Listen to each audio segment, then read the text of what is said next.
which kind of a product, if I manufacture, it is beneficial for the society and also it is profitable for the organization. Certificate of commencement of business. By register of the company, I get the legal authority for the existence of the company. There is no hidden factors that is included in this organization. It's a kind of the authenticity that is been given by ROC. Company had established its affiliate in more than 2 countries. So that we call it as a global company.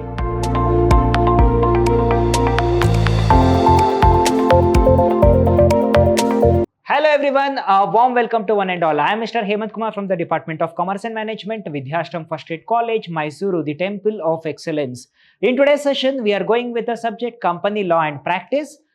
We are in Session 3 of Unit 2. It's all about formation of a company. In the previous session, we had discussed brief about important documents that is required for the formation of a company. So it may be a prospectus, it may be a memorandum of association, or it may be articles of association. In today's session, we are going with a certificate of commencement of business. What exactly the certificate of commencement of business is? Why this legal document is required for the formation of the company? Is it mandatory or not? We are going to learn in the further slides. Okay, so formation of global company. So here we are going with what exactly the global companies are. Okay, so how to form a global company. Okay, so these are all the things that we need to learn, followed by the features or the characteristics of a global company. So global company is nothing but a multinational companies which is running its operation is more than 2 nations. Okay, so steps involved in formation of a company. So this formation of the company can happen by 4 steps that we are going to learn over here.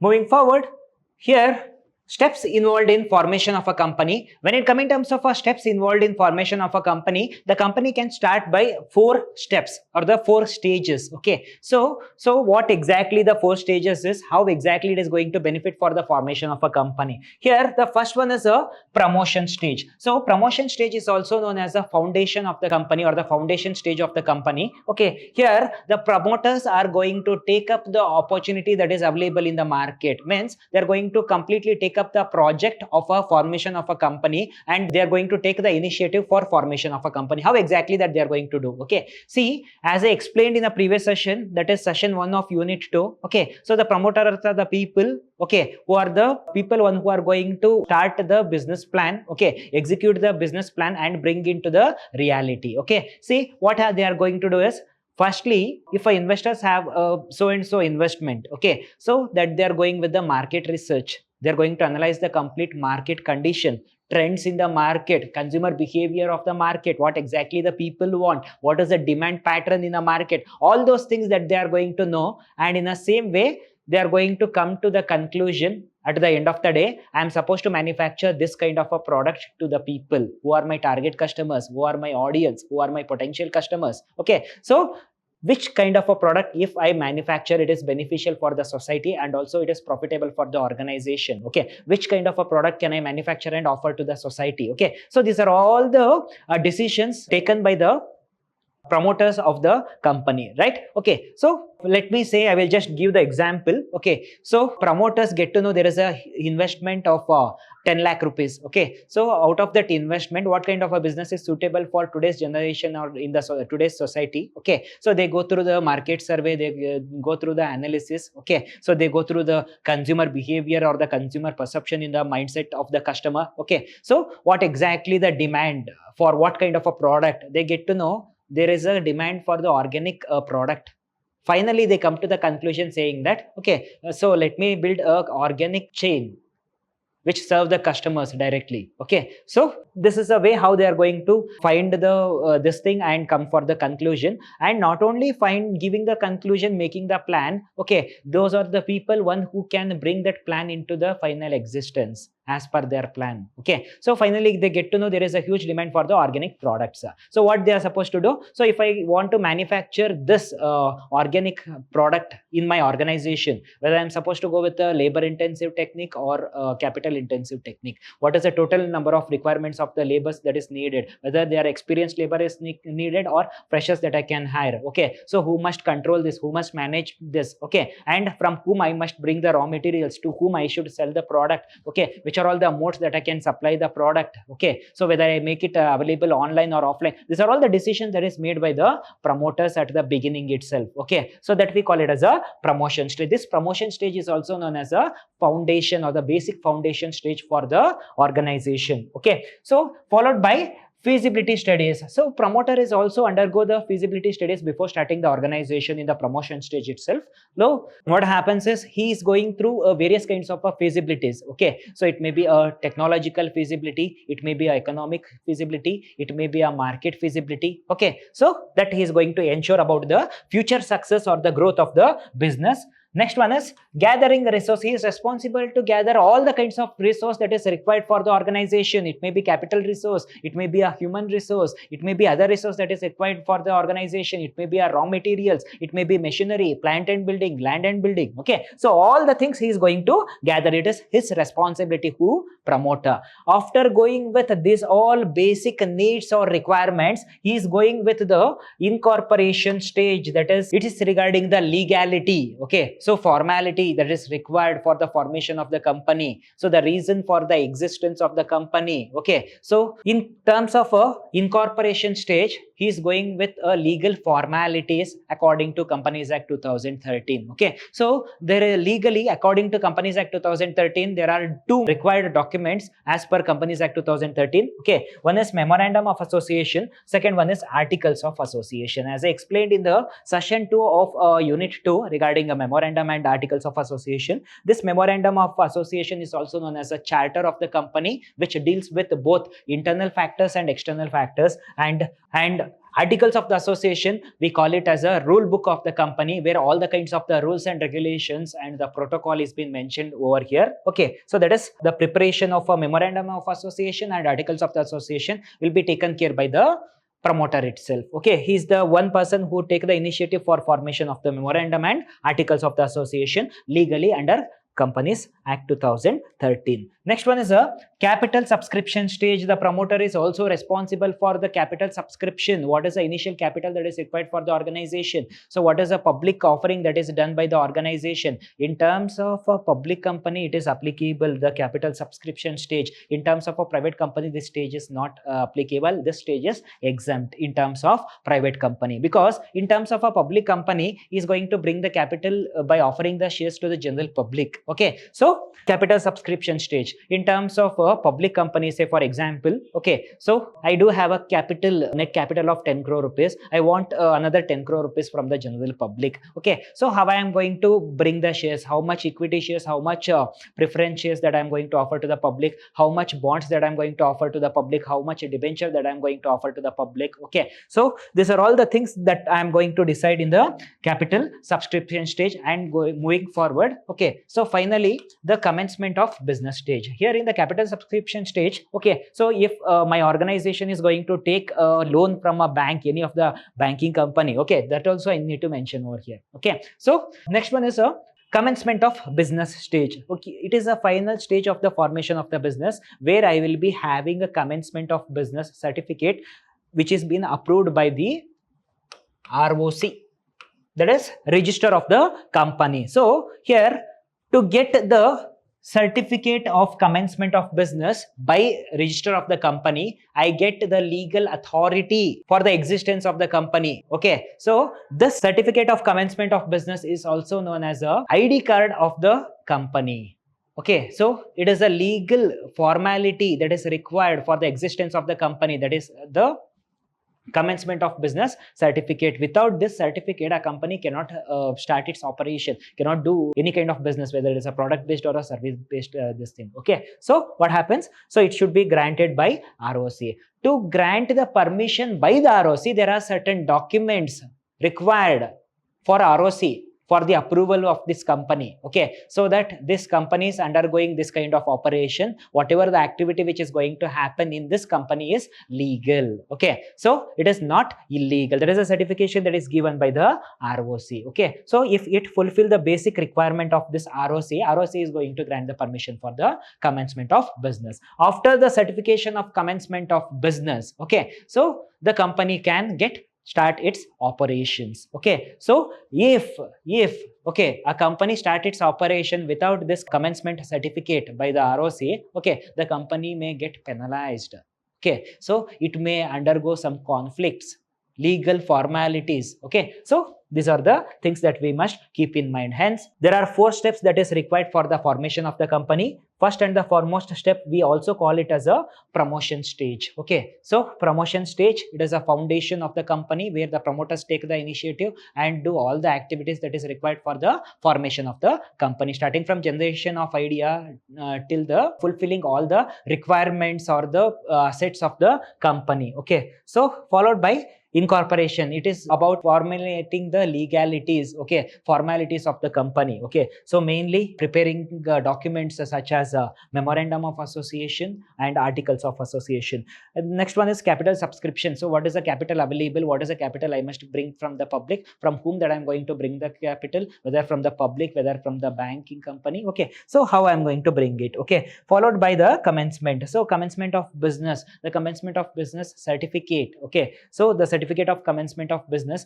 we also call it as a identity of the company. Okay, so it is a legal document that is needed to say that this company is legally existed in the society. Okay, so it is going to highlight the existence of the company. Hence, this is a very important topic in terms of formation of a company. Okay, so certificate of commencement of business. So as I explained here, certificate of commencement of business, okay, that is a last stage. Okay, so that is the next topic of today's session. Okay, what is this certificate of commencement of business? Okay, so the certificate of commencement of business is a mandatory legal document that certain companies in India must obtain before they start their business activities. Okay, so it is a mandatory document according to Companies Act 2013. Okay, all the companies should go with this document before it starts its operation in our country. It is issued by register of the company. As I said, ROC. The ROC is the authority which is going to issue this kind of certificate under the Companies Act 2013. Okay, so before Companies Act 2013 come to existence, the companies were following 1956. Okay, Companies Act 1956. Okay, so what happens? So this register of the company, okay, so is going to collect all the required documents which is needed, okay, for the legality of the company. Okay, so based on that documents, okay, based on the authenticity of the company, okay, so based on the capital of the company, so based on the business that it is going to run, okay, so it is going to give the permission for the legal existence of the business. See, significance of a certificate of commencement of business. So there is a special thing to say about certificate of commencement of business. Primarily, legal permission to start a business. So as I said, it is a legal permission that is been given by ROC, that is a register of the company, for the existence of the company, saying that so it is assured that whatever the activity which is going to happen in this company is legal enough. Okay, it is transparent. Okay, so there is no hidden factors that is included in this organization. It's a kind of the authenticity that is been given by ROC. Compliance with Companies Act 2013. Okay, so it has been compliance with the Companies Act 2013. Under the Companies Act 2013, the ROC is going to give the license for the organization.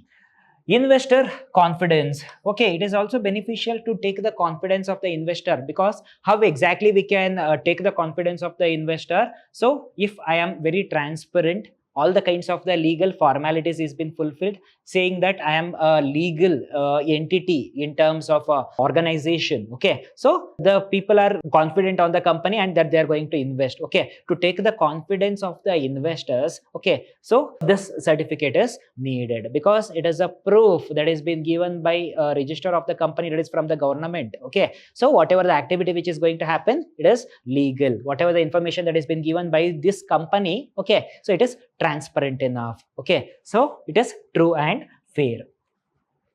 Opening of a bank account. Even if I want to open a current account in a bank which is relevant for the company, okay, so even the bankers are going to ask this commencement certificate. Okay, see how important it is. Okay, so all the kinds of the business transactions happen in a current account. right? So all the kinds of the business transaction should happen in a current account of the company. If I want to open the current account of the company, okay, so they are going to ask this document, that is a commencement of business certificate. Protection against legal penalties. Okay, so as I explained in the previous slide, okay, so if I won't go with this certificate of commencement of business, or if I start my operation without getting approved by ROC, that is register of the company, by issuing the certificate of commencement of business, okay, so I may liable for certain penalties that is being put by the government. Okay, so what I mean to say is, so if I go with the legal formalities, okay, so if I after the completion of this certificate of commencement of business, if I start the operation, no penalty I am liable for. Okay, so if I start the business without this certificate, okay, I am liable for certain penalties under Companies Act 2013. Formal recognition in the society. By getting the certificate of commencement of business, the organization get the formal recognition in a society. How the man get a formal recognition in the society? How we can identify he or she as a Indian? Okay, by looking at Aadhaar card and PAN card or voter ID. Okay, so by looking at these documents, okay, so we can say that he or she belong to our nation, he or she is Indian. Okay, the same way this company, okay, so this act as a Aadhaar card of the company. Okay, means not exactly the Aadhaar card, it is act as a proof. Okay, it is the identity of the company. Okay, that we call it as a formal recognition. How we can recognize the people formally as a Indian? So even here also we are going to recognize the organization. It is formal in nature. It is like a formal recognition. Formation of a global company, it is one of the important topic. Okay, so people are aware of the globalization concept. Okay, so multinational companies, okay, international companies, all the terms are one and the same. Okay, so that we call it as a formation of global companies. How exactly I'm going to formulate a global company? Okay, so a formation of a global company refers to the expansion of business operation beyond the borders of home country to operate in multiple nations. Okay, so if my company had started in India, say for example, my company name is XYZ. Okay, so this XYZ had started in India. Okay, so it is a home country where exactly the company had started. That country is going to become a home country for this company, XYZ company. Okay, so if I want to establish this affiliate of this company in some other foreign country like US, okay, so I had established the branch of my company in US, that is XYZ. Okay, so it is going to become a host country. Okay, so it is a home country, it is a host country. Okay, so this process begins with identifying international market opportunities and conducting the market. Okay, so here how exactly I get to know there is an opportunity that is available in the market? If I conduct any kind of a survey, market survey, if I get to know there is a huge demand for my product in the foreign country, so I can establish there also. Okay, so due to the demand. And feasibility studies. So I'm going to verify the feasibility studies. It may be a financial feasibility, economic feasibility, or technological feasibility and market feasibility. Finally, I'm going to take the decision. Company choose suitable entry modes such as exporting. Okay, so these are the modes how I can enter the foreign market. Okay, so by exporting my product in the foreign country, okay, so I can become international. Followed by joint venture. Okay, so even joint ventures also can lead for the internationalization of my business. Okay, so between foreign country and our country.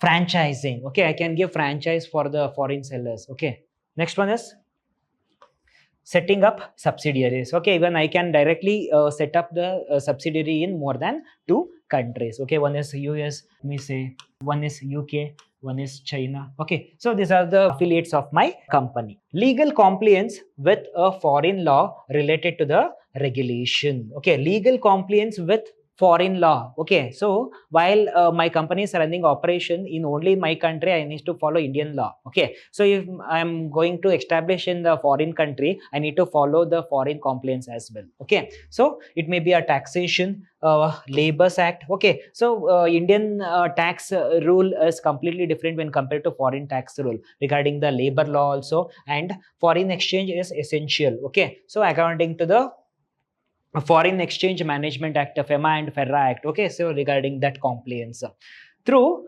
global expansion, companies achieve wider market reach. Okay, so due to the wider expansion, say for example, I'm selling product in only my country, so I may sell minimum of 10,000 products per day. Okay, so 10,000 product can be sold in one country. Okay, so if I want to expand my business, okay, for US, UK and China, okay, so I may sell around 50,000 to 80,000 units per day. So here we can notice a drastic change in terms of a profitability. Okay, so here I'm selling only 10,000 product. So if I circulate throughout the many countries, okay, so throughout the world globally, if I'm going to circulate my product, I may manufacture more than 50,000 units of product. Yes or no? So which leads for the profitability of my organization. Economics of scale, increased competitiveness and contribute to the global economic development. It also become the reason for the global economic development. Followed by features of a global company. What exactly the characteristics of a global company? So as I said, okay, so when a company had established its affiliate in more than 2 countries, so that we call it as a global company. Okay, more than 2 countries. International operation, whatever the operation that is going to happen, okay, so it is international in nature. Okay, for a best example is Coca-Cola. It is going to sell its product, Coca-Cola company sell its product worldwide. Okay, so globally it is going to spread over its business. Large scale operations, whatever the operation that the business is going to undergo, it is large scale in nature.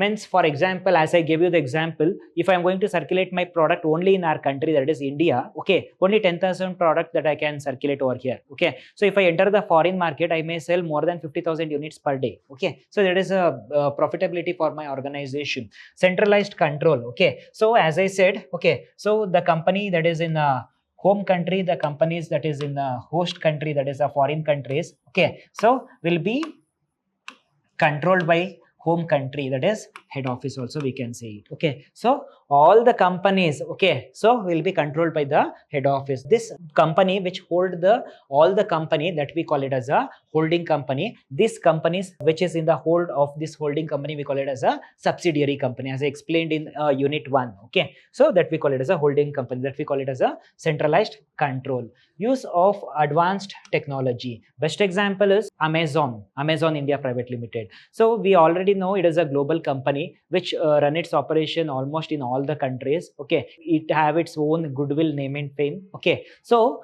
in terms of Amazon India Private Limited, Amazon even today it use robotics for packing, not humans. Okay, so for the packing of all the kinds of the goods or commodities, okay, so it is using the robotic technology, not the human.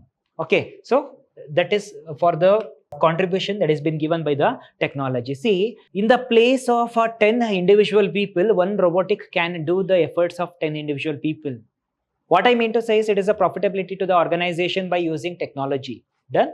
Global brand image. So if it is a global company, a global brand image will be built in terms of a organization. Means global recognition. Best example is Apple iPhone. It have global recognition because it is a global company. Diverse workforce. So workforce of this organization, okay, so means the workforce or the manpower of this organization are from the diverse geographical location, from many countries. Okay, from the many countries, many kind of the contribution that is being given to the organization. So there is a technical development, there is a development in terms of plans or the organized manner all the activities is going to happen. Okay, so there's a contribution from the different group of people from the different geographical location. Economics of scale. Okay, so economics of scale. Okay, see, when it comes in terms of economics, okay, So already we people know it has been, all the countries is been classified into three economies. Okay, so one is developed, underdeveloped, and developing nation. Okay, so one is capitalistic nation, second one is socialistic, followed by a mixed economy. Okay, so based on the economy and the economic condition also the sales get happen. Okay, so it totally depends. Adaptation to local markets. Okay, so all the global companies get adopt the local taste and preferences as per the mindset, as per the consumer behavior of the customers. Okay, say what happens. Okay, so the same product is been sold in 4 to 5 nations, but they are going to customize the product as per the convenience of the customers. Okay, so the people are satisfied with that particular product. Okay, that we call it as a adaptation of local markets. Legal formalities for formation of global company. If I want to formulate a global company, what are the legal formalities that is required? Okay, so government approval. Okay, so government approval is needed from the home country. Okay, so if I want to say, for example, so this is my home country. Okay, so I want to establish in my affiliate in America, that is US, and also in UK.